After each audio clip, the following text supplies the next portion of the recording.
রাজশাহীর বানেশ্বর বাজারে উঠেছে ল্যাংড়া, আম্রপালি এবং ফজলি জাতের আম। চাহিদার তুলনায় সরবরাহ কম থাকায় দাম দ্বিগুণ বলছেন ক্রেতারা। বিস্তারিত জানাচ্ছে বানেশ্বর বাজার থেকে সরাসরি যুক্ত হচ্ছেন রিপোর্টার মওদুদ রানা। ক্রেতা বিক্রেতার হাকডাক, দরদাম এবং কেনাবেচায় সরগরম বাজার। ব্যবসায়ীরা যেটি বলছেন যে ক্রেতা রয়েছে বাজারে, তবে সে তুলনায় ক্রেতাদের যে চাহিদা সেই তুলনায় বাজারে সরবরাহ কম, যার ফলে আমের দাম বেশ খানিকটা বেশি। এবং ব্যবসায়ীদের যেটি ভাষ্য, এই মুহূর্তে ল্যাংড়া আমের চাহিদা সবচেয়ে বেশি, তবে ল্যাংড়া আম বাজারে অনেক কম, যার কারণে প্রতি কেজি ল্যাংড়া বিক্রি হচ্ছে 100 থেকে 120 টাকার মধ্যে, অর্থাৎ 4000 থেকে 4800 টাকা পাইকারি পর্যায়ে। অন্যদিকে খুচরা পর্যায়ে ল্যাংড়া আম বিক্রি হচ্ছে 120 টাকা থেকে 150 টাকা কেজি, অর্থাৎ প্রায় 4800 টাকা থেকে 6000 টাকা মন খুচরা পর্যায়ে বিক্রি হচ্ছে।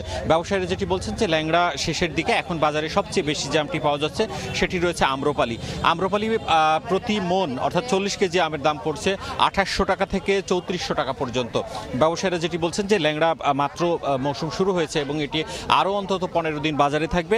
এর পাশাপাশি বাজারে এসেছে ফজলি আম, তবে সেটিও পরিমাণে কম। তারা বলছেন দিন যত যাবে ফজলি আম তত বাজারে বেশি আসবে। এবং ফজলি আম দুই ধরনের রয়েছে, যেটি সুরমা ফজলি রয়েছে সেটি 1300 টাকা থেকে 1700 টাকা মন বিক্রি হচ্ছে, এবং যেটি বড় আকারের মহারাজ ফজলি সেই আমটি বিক্রি হচ্ছে 1200 টাকা থেকে 1600 টাকার মধ্যে। এর মধ্যে এছাড়াও তোতাপুরি আম বাজারে এসেছে এবং লকনা আম রয়েছে, সেগুলো 1200 টাকা থেকে 1800 টাকা প্রতি মন বিক্রি হচ্ছে।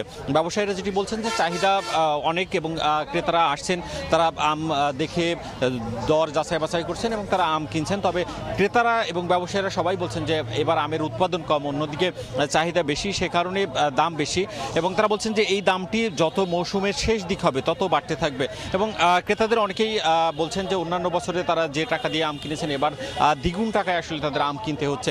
আমরা যেটি ব্যবসায়ীদের সাথে কথা বলে দেখেছি, তারা যেটি বলেছেন যে গত বছর ল্যাংড়া আম যেটি ছিল সেটি 3 থেকে 3500 টাকার মধ্যে বিক্রি হচ্ছে, এবার সেটি 5500 টাকা পর্যন্ত বিক্রি হচ্ছে। তবে ব্যবসায়ীরা অভিযোগ করেছেন যেহেতু আম কম এবং সে কারণে কিছুটা সিন্ডিকেটের উপস্থিতি রয়েছে। এখানকার যারা স্থানীয় প্রশাসন রয়েছেন, ব্যবসায়ী রয়েছেন বা আড়তদাররা রয়েছেন, তারা বলছেন যে সিন্ডিকেট যাতে ভাঙে এবং সিন্ডিকেটের আম বাইরে বিক্রি হয় সে ব্যাপারে তারা উদ্যোগ নিয়েছিলেন। এই ছিল রাজশাহীর বানেশ্বর বাজার থেকে আম বাজারে সব শেষ। আমরা সরাসরি ছিলাম রাজশাহীর বানেশ্বর বাজারে।